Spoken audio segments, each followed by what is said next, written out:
Good day guys, ito na naman tayo. Magpatis tayo ng puso ng saging. Pero bago yan, intro muna tayo.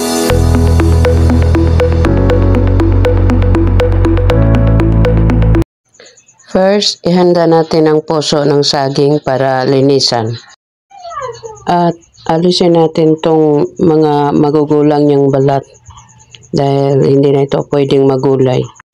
Pati itong kanyang sanga, puputulin natin to dahil hindi rin ito pwede.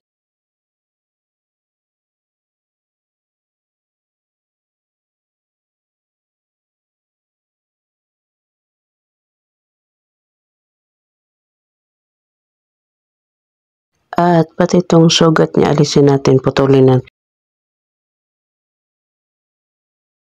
At dahil tapos na nating maalis yung mga hindi dapat, atin na itong paghatiin para mailagay natin sa chopper.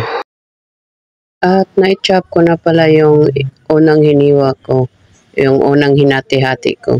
Ilang nakuha sa camera kasi hindi ko na napaharap doon ang camera eh. At ito, patuloy natin ang paghiwa ng mga natitira pa at pag-chop hanggang maubos natin lahat. At ilagay natin ito sa isang lalagyan para sa paghugas mamaya.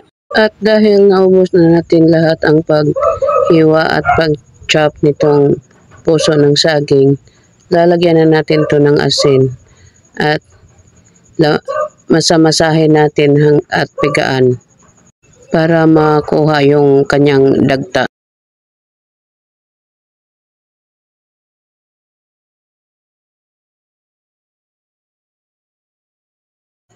At hugasan na natin to ng tubig at pigaan ulit.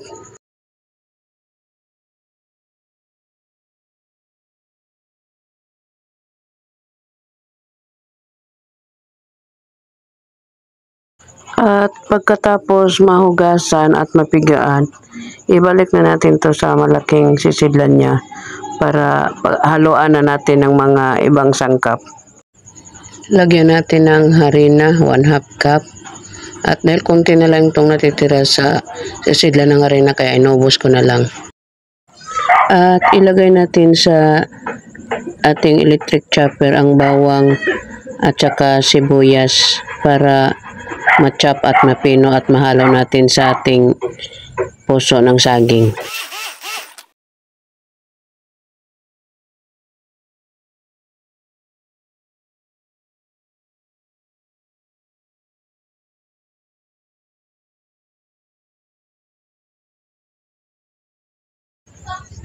Lagyan natin ng konting asin at saka paminta.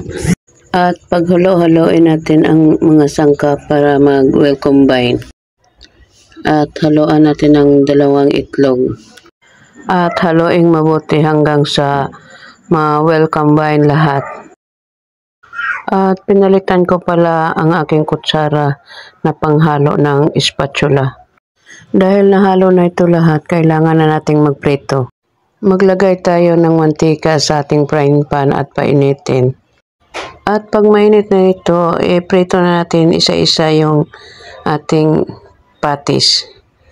1 kutsara bawat lagay at palaparin para maging patis. At kung sa tingin nyo luto na, pwede natin itong baliktarin para sa kabila naman yung maluluto. At pagluto na rin yung kabila, hanguin na natin para mapalitan naman ng susunod na batch. At ito na guys, luto na lahat ang ating puso ng saging patis. Thank you for watching. Bye-bye. Please comment and like. Paki-share na rin. Pati yung aking YouTube channel. Paki-watch din.